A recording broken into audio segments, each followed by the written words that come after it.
Hello students and welcome to our channel the educate. और आज हम करेंगे यूपी पीजीटी 17/8/2021 में जो आज यानी कॉमर्स का पेपर हुआ था उसकी आज आंसर कीज़ को चेक करेंगे। अगर आपको ये वीडियो पसंद आती है तो ज़रूर इसे देखिए और लाइक कीजिए और कमेंट में इसके सही आंसर जो मुझसे गलती हो जाए वो भी मुझे बता देना प्लीज़ कमेंट करके। तो जल्दी से आज इनकी आंसर कीज़ देख लेते हैं। तो पहला क्वेश्चन आपके सामने है कि surcharge of 10% is payable by an individual where his or her total income exceeds. तो इसका सही आंसर है जो आप देख भी पा रहे हैं, इसका सही आंसर है सी। 50 लाख से ऊपर 50 लाख से ऊपर अगर आपकी इनकम है, इंडिविजुअल इनकम ज़्यादा है तो सरचार्ज आपका 10% लगेगा। ये क्वेश्चन जो है रिपीटेड क्वेश्चन है, सरचार्ज के क्वेश्चन पूछे जाते हैं तो ये ऐसे ही आया जैसे कि पहले पूछा गया। An inquiry regarding the value ownership title existence of position of an asset. Asset के बारे में जो हो रहा है तो वो वेरिफिकेशन हो रहा है, तो इसका सही आंसर वेरिफिकेशन होगा। Goods sold to customer on sale on approval basis. तो सेल ऑन अप्रूवल बेसिस का ट्रेडिंग अकाउंट से आंसर होता है, ट्रेडिंग अकाउंट से रिलेटेड है आपका क्लोजिंग स्टॉक, तो क्लोजिंग स्टॉक इसका आंसर सही होगा। On admission of a new partner, if the partners decide to record changes occurred in the value of assets and liabilities in books but not in accounts, यानी books के अंदर तो changes चाहते हैं admission के बाद जो रिवैल्यूएशन अकाउंट बनता है, लेकिन वो ये नहीं चाहते कि अकाउंट्स के अंदर कोई तब्दीली या चेंज आए। तो ऐसी जगह उन्होंने रिवैल्यूएशन अकाउंट नहीं बनाना है बल्कि मेमोरेंडम रिवैल्यूएशन अकाउंट बनाना होगा। तो चलिए नेक्स्ट क्वेश्चन हमारा 5 है, जी थ्योरी ऑफ मोटिवेशन। तो आप पढ़ते हुए आए हैं अभी तक ऊची, विलियम ऊची, लेकिन इसके एक और प्रतिपादक माने जाते हैं, वो हैं एल.एफ. उर्विक। यस, ये भी जापान के ही हैं, एल.एफ. उर्विक जो हैं। तो अब के इन्होंने विलियम ऊची नहीं बल्कि उनसे रिलेटेड ये क्वेश्चन अलग है, तो ये क्वेश्चन हो सकता है लोगों को भारी पड़ा हो, बट आगे देखेंगे। इफ द प्राइम कोस्ट, देखिए, if the prime cost is 20,000, factory cost factory overheads 25% of prime cost, office overheads are 80% of factory overheads, then the office cost would be, simple है, प्राइम कोस्ट का आप 25% निकालिए तो आपका factory coast overhead आ जाएगा, 80% निकालिए factory का तो फिर आपका आ जाएगा फैक्ट्री ओवरहेड्स, तो आपका सबको जोड़कर जो आएगा आंसर 29,000। ये आपका न्यूमेरिकल क्वेश्चन है, आप खुद भी करेंगे तो आपका आंसर सही आ जाएगा। So income from business commenced on 1st March 2018 will be assessed in the assessment year।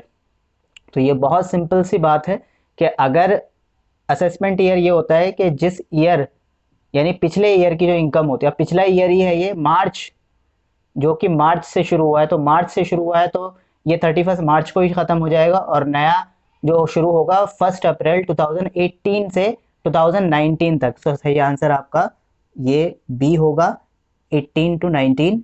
Next question देखेंगे, क्वेश्चन नंबर 8।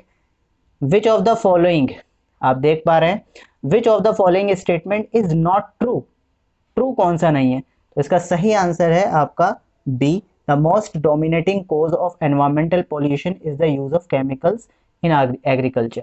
तो ये कोई मोस्ट डोमिनेटिंग कोज नहीं है, जबकि मोस्ट डोमिनेटिंग कोज जो है वो है आपका इंडस्ट्रियल पोल्यूशन, तो इसका सही आंसर बी होगा। नेक्स्ट क्वेश्चन नंबर 9 है, देखेंगे which of the following is not a technique of business forecasting. Business forecasting budget business forecasting पर बेस्ड है। Determination of cost standards, cost standards को स्टैंडर्ड्स बनाना भी क्या है, फोरकास्टिंग है। प्रॉफिट प्लानिंग करना भी फोरकास्टिंग का हिस्सा है, बट किसी चीज को प्रेजेंट करना यानी फाइनेंशियल स्टेटमेंट को प्रेजेंट करना ये कोई फोरकास्टिंग नहीं है, तो आंसर इसका बी होगा। फिर इसके बाद देखिए, which one of the following function of management is concern with means and ends, इसका सही आंसर डायरेक्टिंग है, मीन्स एंड एंड्स का डायरेक्टिंग आंसर होगा। हाईएस्ट इन फर्स्ट आउट, जो ज़्यादा इनकम की है वो पहले बेचा जाएगा, तो ऐसा जब होगा जब प्राइसेस बढ़ रहे होंगे, सही आंसर इसका ए होगा। नेक्स्ट क्वेश्चन नंबर 12 है, according to the Malthusian theory of population, तो पॉपुलेशन किस तरह ग्रोथ करती है, हमें सबको पता है पॉपुलेशन ज्योमेट्रिकली ग्रोथ करती है और फूड जो है वो अर्थमेटिकली ग्रोथ करता है। तो सही आंसर ये सी होगा इसका। नेक्स्ट क्वेश्चन हम देखेंगे। नेक्स्ट क्वेश्चन है क्वेश्चन नंबर 13। ये आपका न्यूमेरिकल क्वेश्चन है, सिंपल। इसमें पूछा है with the help of following information calculate provision for bad and doubtful debts. तो जितने भी बैड डेट्स हैं और जितने भी डाउटफुल डेट्स हैं उनके लिए प्रोविजन बनाना है। तो सिंपल क्या करना है आपको, जैसे लिखा है डेटर्स के एम 3200 बैड हो गए तो ये जोड़ लीजिए, 8000 में से 70% रियलाइज होने हैं तो 30% रह जाएंगे, उन्हें जोड़ लीजिएगा। 6000 में से 60% रियलाइज हो गए हैं तो 40% रियलाइज नहीं हुए तो उन्हें जोड़ लिएगा। 4000 में कुछ नहीं मिला है तो ये पूरे के पूरे 4000 जुड़ जाएंगे, तो आंसर 12000 हो जाएगा। नेक्स्ट क्वेश्चन देखेंगे, if capital is 50,000, capital is 50,000 और लाइबिलिटी जो है 30,000 और फिक्स एसेट्स है 70। तो आपको पता है एसेट्स और लाइबिलिटी बराबर होते हैं, तो एसेट्स की साइड 70,000 है और कैपिटल यानी कैपिटल और लाइबिलिटी मिलाकर आपका 80,000 बैठ रहा है, तो 10,000 का डिफरेंस ही आपका करंट एसेट्स होगा, तो आंसर होगा सी। नेक्स्ट क्वेश्चन, क्वेश्चन नंबर 15 देखेंगे, क्या है विच of the following is not an attribute under statistical states analysis. ये बहुत दिक्कत होती है बोलने में कभी कभी। सो डेफनेस, हाइट, ब्लाइंडनेस, इन सब को न्यूमेरिकल टर्म्स के अंदर नापा जाता है। जो न्यूमेरिकल टर्म्स के अंदर क्वांटिटी के अंदर नापा जा सकता है उसको आप स्टैटिस्टिकल एनालिसिस बोल सकते हैं, बट ब्यूटी को न्यूमेरिकल टर्म्स में नहीं नापा जा सकता, तो आंसर बी होगा। And orderly arranged of group efforts to provide unity of action in pursuit of common goals। जब यूनिटी कोई करते हैं तो यूनिटी करने के लिए कोऑर्डिनेशन बनाना बहुत जरूरी है, तो इसका आंसर कोऑर्डिनेशन होगा। नेक्स्ट क्वेश्चन देखेंगे हम। नेक्स्ट क्वेश्चन है आपका the cost accounting method to compute basic cost of product और सर्विस। तो बेसिक प्रोडक्ट और सर्विस के अगर कॉस्ट निकालो तो इसके लिए आपको क्या है, यूनिट कॉस्ट यानी ऑपरेटिंग कॉस्ट का फॉर्मूला यहाँ पर लग जाएगा। क्वेश्चन नंबर 18 देखेंगे, इन केस ऑफ 3 एट्रीब्यूट्स, अगर 3 एट्रीब्यूट्स होगा तो 27 इसका सही आंसर होगा। इसे आप एक बार नेट से चेक कर लेना, आपको पता आ जाएगा। Higher the ratio the more favourable it is, यानी जितना रेशो हाई होगा वो उतना फेवरेबल होगा, उतना अच्छा होगा। ये जो स्टेटमेंट है किस केस में अप्लाई नहीं होता, स्टॉक टर्नओवर रेशो, इसमें हाई होगा तो अच्छी बात है, नेट प्रॉफिट हाई होगा तो अच्छी बात है, ग्रॉस प्रॉफिट हाई होगा तो अच्छी बात है, ऑपरेटिंग रेशियो में हाई होगा तो अच्छी बात नहीं है, तो यही आंसर होगा। क्यों? क्योंकि ऑपरेटिंग एक्सपेंसेस आपके ऊपर होते हैं और नीचे सेल्स होती है, तो ऊपर का रेशियो अगर बढ़ेगा तो इसका मतलब एक्सपेंसेस बढ़ेंगे, एक्सपेंसेस बढ़ेंगे तो रेशियो बढ़ेगा, और ये कोई अच्छी बात नहीं है, फेवरेबल नहीं है, अनफेवरेबल है। क्वेश्चन नंबर 20 है आपका। तो 20 में अगर आप देखेंगे the cause of increase in cost per unit under process costing, यानी अगर कोई कॉस्ट बढ़ रही है पर यूनिट के हिसाब से तो नॉर्मली कॉस्ट है, नॉर्मल वेस्टेज है, सिंपल है, ठीक है। 21 देखिए, in what order do managers perform the managerial functions. ये सबको पता है, पहले प्लानिंग, फिर ऑर्गेनाइजिंग, फिर डायरेक्टिंग, फिर कंट्रोलिंग, आंसर डी होगा इसका। क्वेश्चन नंबर 22 देखेंगे, so which of the following is not a characteristics of a company. तो कंपनी की कैरेक्टरिस्टिक क्या है, 3 ऑप्शन कैरेक्टरिस्टिक्स हैं, ये देखिए।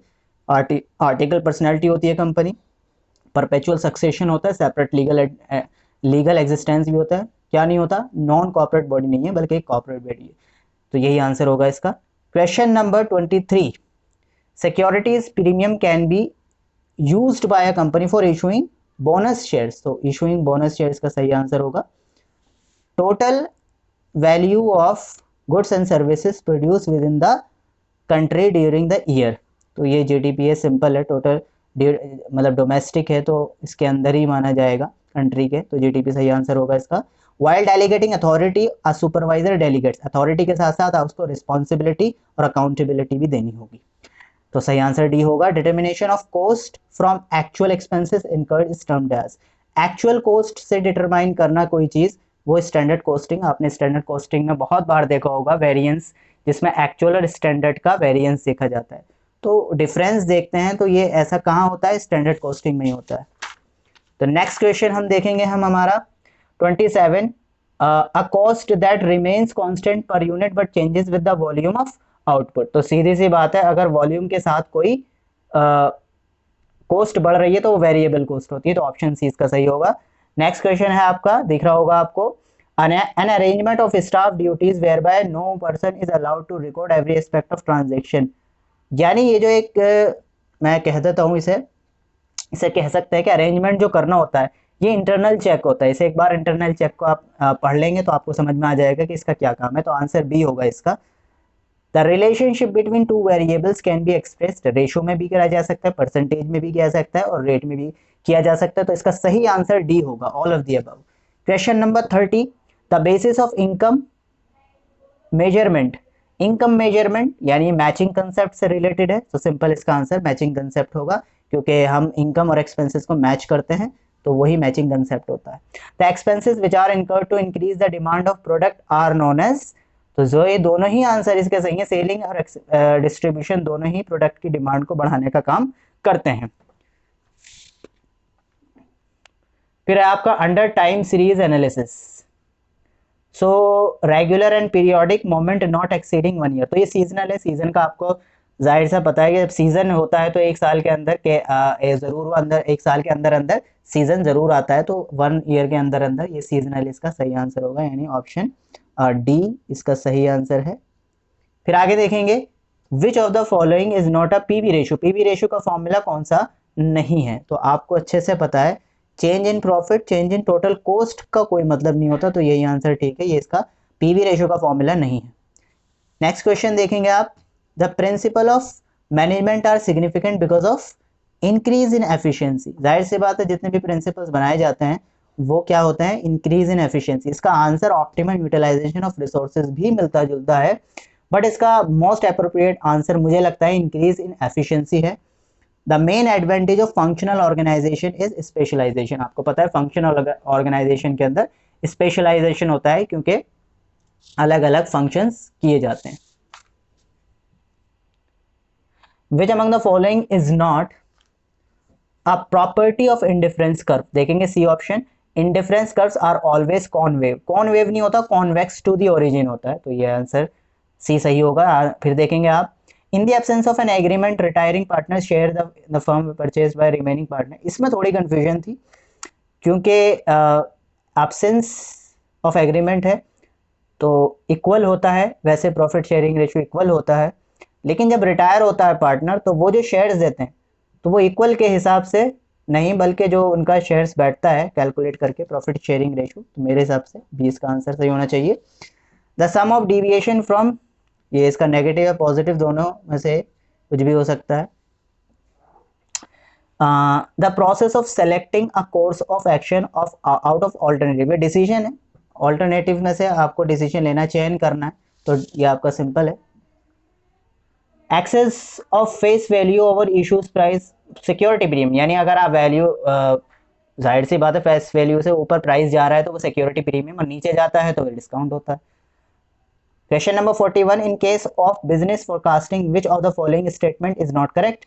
Short range forecast are less accurate than long rainfall. जाहिर सी बात है शॉर्ट रेंज फोरकास्ट ज्यादा एक्यूरेट होती है, क्योंकि शॉर्ट टर्म के लिए ज्यादा एक्यूरेसी बढ़ती है, लॉन्ग टर्म के लिए एक्यूरेसी बनाना बहुत ज्यादा मुश्किल होता है, तो इसका आंसर ए सही होगा। तो लेस एक्यूरेट नहीं होते बल्कि मोर एक्यूरेट होते हैं short range forecast.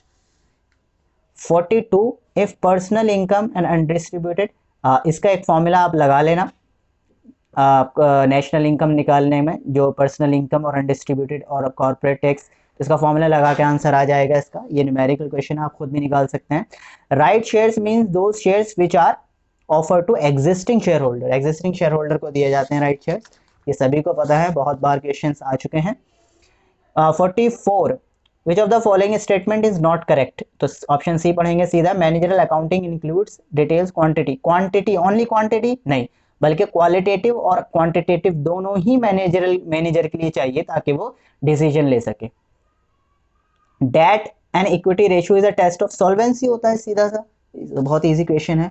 Margin of safety means difference between actual sales and break even analysis या ब्रेक इवन सेल्स, ठीक है, तो ऑप्शन डी इसका सही होगा। On dissolution of the firm the assets of the firm are transfer to realisation account, book value पर transfer की जाती है, सिंपल। फिर क्वेश्चन है आपका 48, packing credit facility to supporters is provided by commercial bank ही जो है वो क्रेडिट की फैसिलिटी देते हैं और कोई नहीं देता। तो ये क्वेश्चन दोबारा से रिपीट हुआ है। आगे देखेंगे, द मैक्सिमम नंबर प्राइवेट में 200 होते हैं, सिंपल आप सबको पता है। If total production increasing with the increase variable factor it is called law of increasing return. Simple है, अगर प्रोडक्शन बढ़ रहा है और वेरिएबल फैक्टर भी बढ़ रहा है तो इसका मतलब हमारी जो स्टेज है, कौन सी स्टेज है, इंक्रीजिंग रिटर्न स्टेज है, दोनों ही बढ़ रहे हैं। विच ऑफ द फॉलोइंग डेप्रिसिएशन के लिए AS6 का इस्तेमाल किया जाता है। फिर है आपका heavy initial expenditure advertising to introduce a new product is classified as. जाहिर सी बात है, एडवर्टाइजमेंट अगर आप करते हो भारी तो वो डेफर्ड रेवेन्यू के खाते में जाता है, डेफर्ड रेवेन्यू, यानी ऑप्शन डी सही इसका होगा। इसके बाद है आपका the basic for tax income from house property, तो एनुअल वैल्यू होता है इसका, सही आंसर एनुअल वैल्यू होगा। The process of influencing the activities of an organized group efforts towards goal setting and goal, ये तो लीडरशिप है, जब इन्फ्लुएंस करने की बात आएगी तो लीडरशिप सही आंसर होगा। कॉस्ट ऑफ प्रोडक्शन, सिंपल है, प्राइम कॉस्ट डालिए, फैक्ट्री ओवरहेड्स का डालिए, कॉस्ट ऑफ प्रोडक्शन निकल कर आ जाएगा। एडमिनिस्ट्रेटिव डालोगे तो कॉस्ट ऑफ सेल्स निकल कर आ जाएगा, तो ऑप्शन आपका इसका ए सही होगा। फिर आगे देखेंगे, the assumption that anticipate no profit and provide for all, ये कंजर्वेटिज्म है, तो सिंपल है इसका। Are increase in sales lowers, yes बिल्कुल सही है, लोअर करते हैं ब्रेक इवन पॉइंट को, जितना सेल्स बढ़ेगी आपकी उतना ही आपका ब्रेक इवन पॉइंट कम होता चला जाएगा। विच of the following theoretical distribution the quartile, ये आप देखेंगे नॉमिनल का अगर पढ़ेंगे, इसकी प्रॉपर्टी पढ़ेंगे तो आपको समझ में आ जाएगा। नॉमिनल डिस्ट्रीब्यूशन के अंदर क्वार्टाइल डिविएशन 2/3 होता है। Taylor's function organisation, gang boss का काम है मशीन और टूल्स का सेटअप करना, तो इसे याद रखेंगे आप। इसके बाद है द पार्टनरशिप में come to an end, death से हो सकती है, इंसॉल्वेंसी और कंसेंट ऑफ ऑल पार्टनर से हम पार्टनरशिप को खत्म कर सकते हैं। फिर इसके बाद after sale of investment the balance of sinking fund, investment को सिंकिंग फंड अकाउंट में डाला जाता है, बहुत सिंपल है। Under income tax account incidence of taxation depends, residential status पर डिपेंड करता है, सिंपल है आपका। नेक्स्ट देखेंगे आप एक्रूअल सिस्टम, बड़ा जल्दी से करेंगे इसको। Accrual system of accounting also known as, देखिए एक्रूअल कैश नहीं हो सकता, रिसीट नहीं हो सकता, गवर्नमेंट से कोई मतलब नहीं है, तो इसका आंसर मर्केंटाइल सिस्टम होगा। इसके बाद है the form of organisation in which expert assistant is available to line managers is called line and staff organisation, ये बहुत सिंपल है, line and staff organisation. Which of the following is not included in agriculture income, agriculture income में नहीं आता है क्या, income from purchasing of standing crop, standing crop को आप, ये फ्लावर जो है नर्सरी के अंदर चला जाएगा। इनकम फ्रॉम एग्रीकल्चर वर्क, तो एग्रीकल्चर का ही काम है, और एग्री रेंट पे देना एग्रीकल्चर के लिए, ये भी एग्रीकल्चर की इनकम है, लेकिन खड़ी फसल खरीदना ये एग्रीकल्चर की इनकम में नहीं माना जाता। फिर इसके बाद देखेंगे फिक्स्ड कॉस्ट 12 लाख है, डेप्रिसिएशन इतना है, तो आपको क्या निकालना है, कैश ब्रेक इवन पॉइंट कितना होगा, या आप कैलकुलेट कर लेना, कैलकुलेशन वाला है, कैश ब्रेक इवन पॉइंट का आप फॉर्मूला फिट करना और आंसर आपका आ जाएगा। नॉर्मल है ये question. Which of the following is not the assumption of consumer equilibrium, तो कौन सी अजम्पशन नहीं है, अजम्पशन नहीं है ये, कंज्यूमर्स चॉइसेस आर कंसिस्टेंट, इसका सही आंसर यही होगा। टेंडर फॉर कंस्ट्रक्शन इज, ये एस्टिमेशन ऑफ वर्क, इसका आंसर होगा। Leadership style in which members are free, तो ये फ्री रेन स्टाइल है आपका, जहाँ फ्रीली सब काम करते हैं, कोई टोका टाकी नहीं होता। Convert the annual trend equal, इसको आप मंथ में करना है तो कुछ नहीं करना, 12 से डिवाइड करोगे तो आपका आंसर ये ऑप्शन ए सही होगा। ब्रेक इवन पॉइंट का मीन्स होता है, आप देख लेना, सेल्स पीवी रेशो प्लस उसके अंदर जोड़ दिया जाता है आपका क्या, फिक्स्ड कॉस्ट। नेक्स्ट क्वेश्चन देखेंगे, the number of subordinates that report directly to a single, तो स्पैन ऑफ कंट्रोल है इसका आंसर। इंडेक्स नंबर आर, तो परसेंटेज में दिखाए जाते हैं इंडेक्स नंबर को। फिर क्या है आपका, the last function of management क्या होता है जी, कंट्रोलिंग होता है लास्ट फंक्शन। सेबी के हिसाब से एप्लीकेशन मनी जो होनी चाहिए वो 25% होनी चाहिए नॉमिनल वैल्यू की।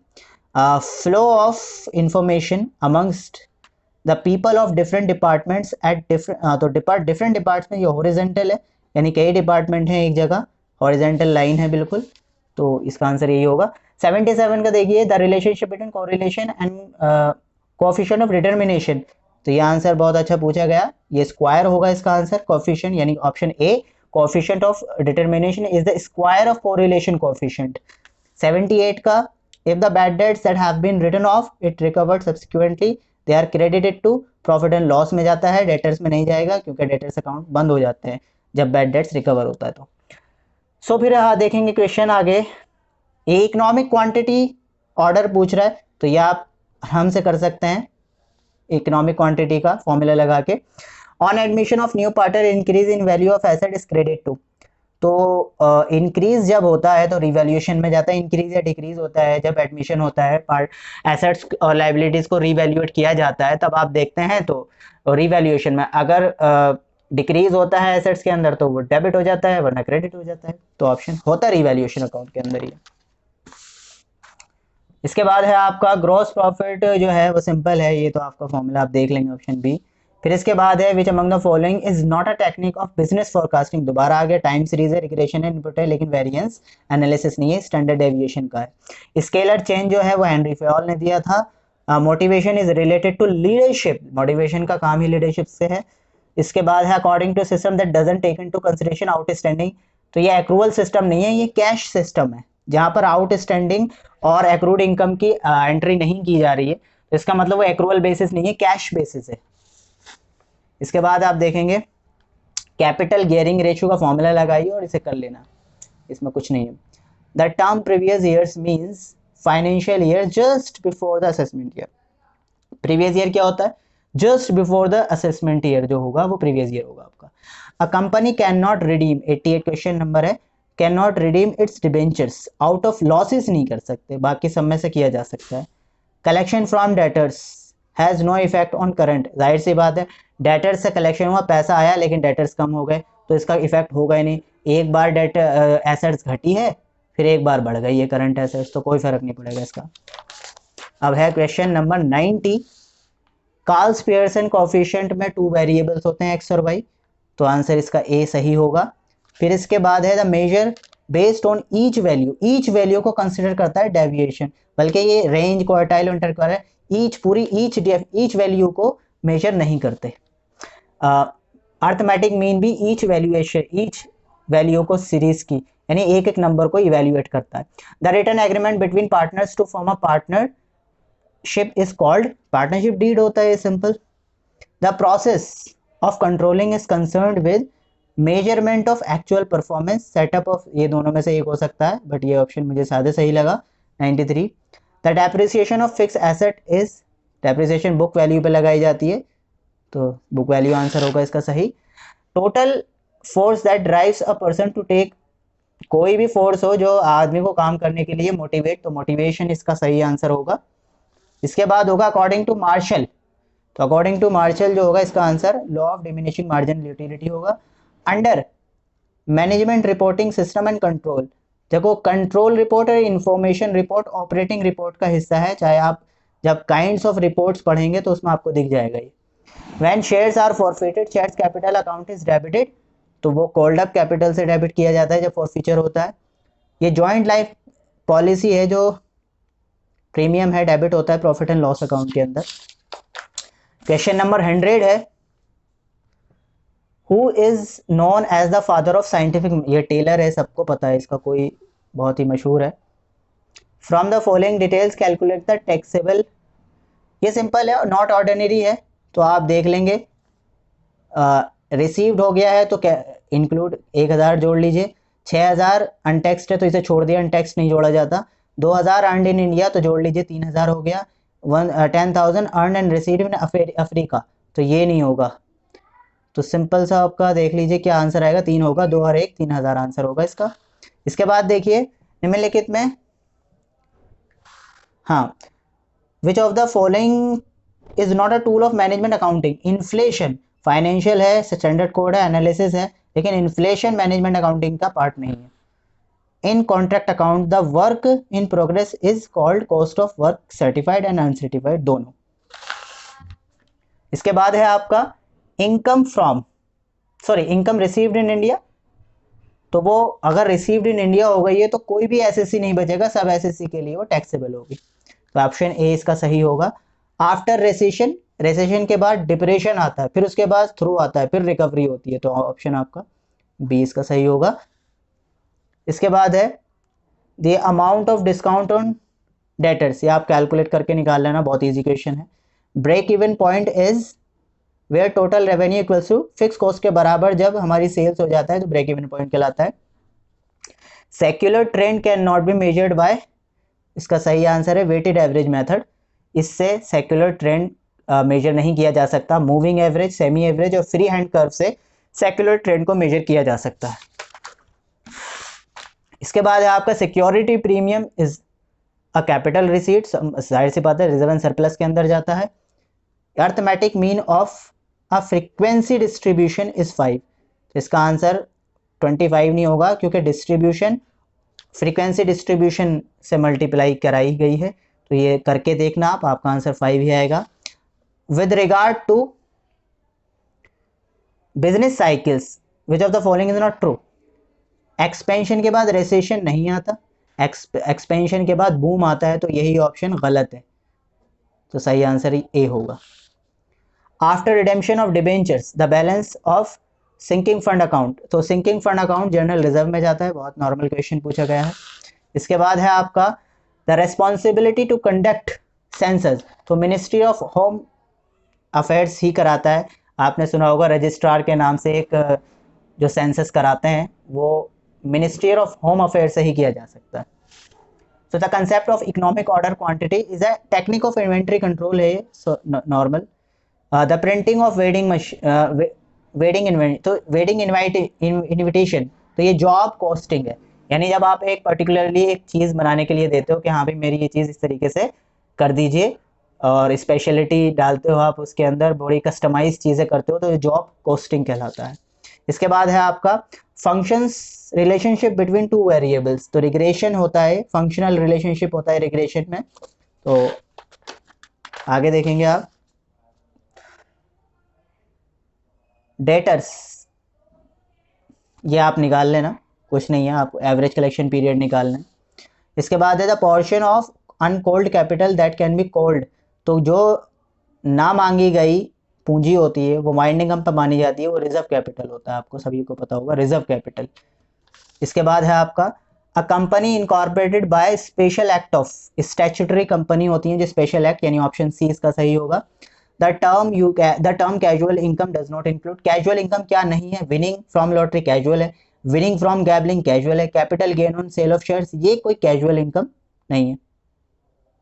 Receipt of money lying on road, ये भी आपकी कैजुअल इनकम ही है, पैसा मिल गया आपको कहीं से, रोज तो मिलता नहीं है जिंदगी में एक बार भी मिल जाए वही बहुत है। इफ करंट रेशियो इज इतना देन करंट एसेट कितना होगा, ये आप निकाल लेना। ये inventory turnover ratio activity ratio कहलाता है। Partnership companies act shares premium और पार पे किए जा सकते हैं, सी ऑप्शन सही होगा। सेकंड क्वार्टाइल मीडियन कहलाता है आपका। Consider the following statements according to the theory of demographic transition in first stage the birth rate is low है और डेथ रेट इज हाई है, द डिफरेंस बिटवीन द, हाँ बहुत डिफरेंस है इनके अंदर, हाई डिफरेंस है, तो कहीं वहाँ लो हो रहा है या हाई है, तो डिफरेंस इसमें हाई है, दोनों ऑप्शन इसके ठीक होंगे। तो ये था लास्ट क्वेश्चन आपका। अगर ये आपको वीडियो पसंद आई है तो प्लीज़ हमारे इस चैनल को सब्सक्राइब कीजिए और वीडियो को लाइक कीजिए और शेयर कीजिए, और कमेंट में अगर कोई ऑप्शन आपको गड़बड़ में लगता है तो प्लीज़ कमेंट करके बताइए। तो आज के लिए इतना ही रखते हैं। Thank you so much for being here.